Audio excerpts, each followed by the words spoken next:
let's open it up. All right, welterweight Grand Prix concluded tonight. What were your thoughts on the main event overall? I mean, I saw a really tactical fight. I think that both guys have a tremendous amount of respect for each other. It wasn't, the throwdown bloodbath that the first fight was, where Roy took so much damage and so did Lima. I thought this was a fight that they learned a lot from the very first fight, and I think that showed tonight. 1-1 in the series. Do you think a trilogy is in order at some point down the line? Yeah, I haven't really thought about that, but you know what? I wouldn't mind seeing it. Maybe down the line, we'll see what happens.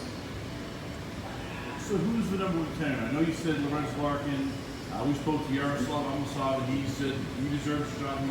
Who is there going to be a number one contender fight, or is it going to be Larkin versus Lima 2 next? Yeah, I mean, we're going to be taking Larkin to Japan to fight on the 29th on our show, and they're still working out the opponent, but he will be fighting and representing Bellator against Ryzen, so he'll be busy there. And then, I think that Douglas Lima would probably like to take a couple months off, and then we'll figure it out. But I think Larkin's, unless he loses in Japan, he's probably the number one guy in the slot. Speaking of Japan, any word on when Koji Horiguchi's going to defend your belt? Yeah, that's not. I mean, when he defends his belt, it's going to be here, and it's probably sometime in the second quarter, or actually the first quarter of next year. Because I found out the Ryzen schedule, they're not going to do a promotion until April.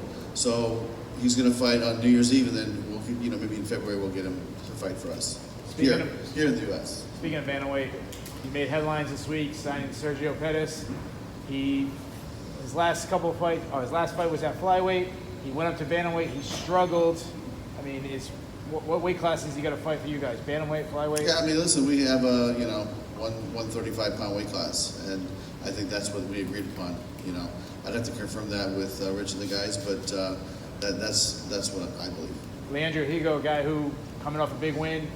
I just spoke to him. He did a video, called out, said he wants the first one. He said he's taken every big fight since he's been in the organization. He says he wants an easy fight, and Sergio's that fight. He says, are you interested in that matchup? I mean, that's something that I'm not going to commit to that fight. It's definitely something that could be on the table, but there's a lot of good fights in that weight class now. So we're beefing up the 135-pound weight class, and we're going to mix it up and pick the right fights when it's time. Is there any kind of update you can give us on Josh Barnett? I know he voiced that he was frustrated that he couldn't find opponents. The Japan card's coming up. I think we'll see him soon. Yeah, Josh is not going to fight in Japan. We know that for sure, only because of the timing, and right now they don't have any heavyweights for Josh to fight. So our fight card with Fedor and Rampage and Chandler and Benson Henderson, and then the 3 fights with Ryzen versus Bellator. That's already a 5-fight card. It's going to be live on Paramount.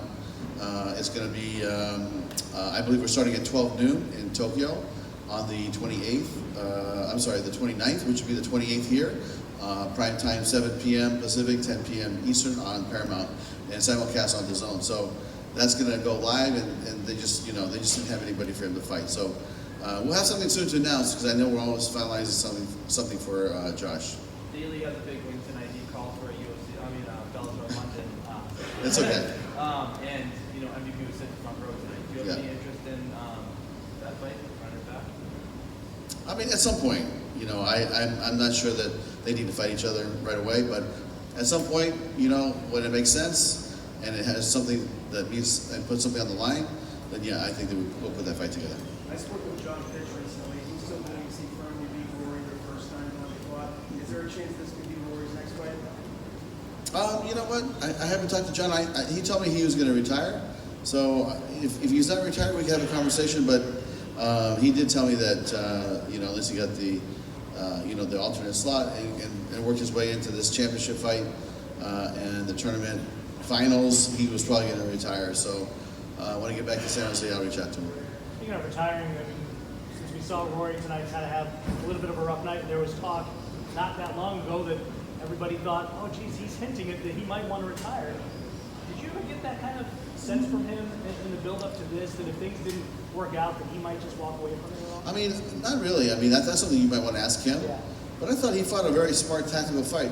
Douglas Lima is not a guy you want to stand in the pocket and throw down with, because he has some heavy arsenal. And I think that Rory was just wanting to move and trying to figure out a way to avoid the big hits and then take him down, right?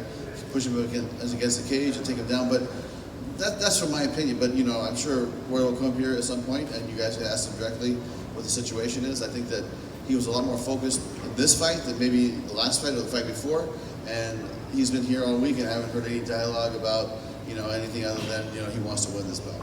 Scott, two-part question. First, rumors are that Bob Backish of CBS Viacom was here. I know you want to make Bellator bigger and bigger. Is there talk, maybe either tonight or maybe the next couple of days, of CBS hosting a Bellator card, maybe 2020?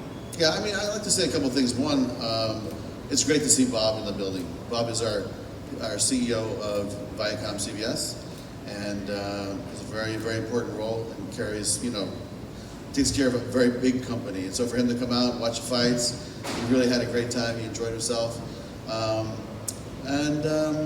As far as, the integration of how long and when and where, what the possibilities are, that's all premature because, until this thing is closed, it's basically business as usual, and they're probably going to wrap it up, from what I understand, in December or sometime in January, and then we can start having conversations with our partners, or our brothers at that point, and see where we can maybe increase the position here of this brand.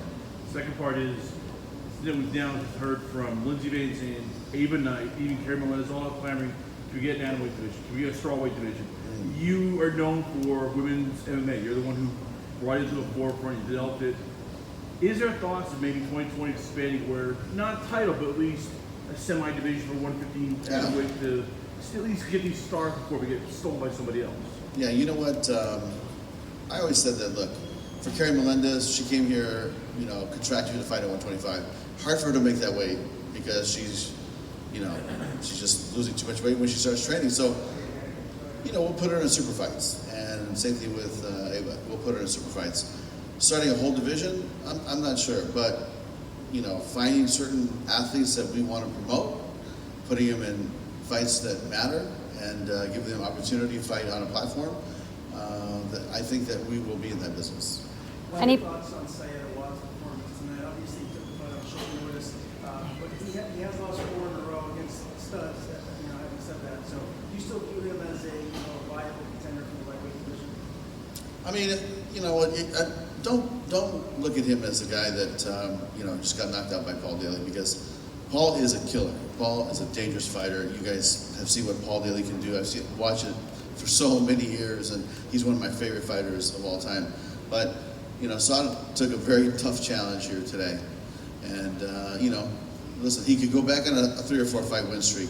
You never know. But I think that he did the best he could. Paul did what he does, and that's it. But don't judge Saad just on today's performance. I would say look at his overall body of work, but he's got to turn it around here pretty soon. But we're not going to count this one as a strike because he gets a pass for this one. Scott, we're talking. Split decision tonight. How did you view that? Nick Newell lost a split decision tonight on his first fight of his multi-fight deal.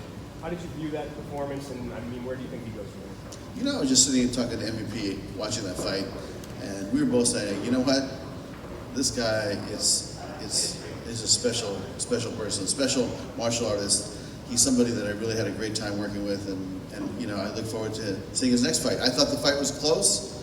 It didn't work out, and that's just how this business is, But he'll learn from it, he'll grow from it, and he'll continue on, and we'll get him back as soon as he can, because he's a special martial artist, and I'm gonna support him.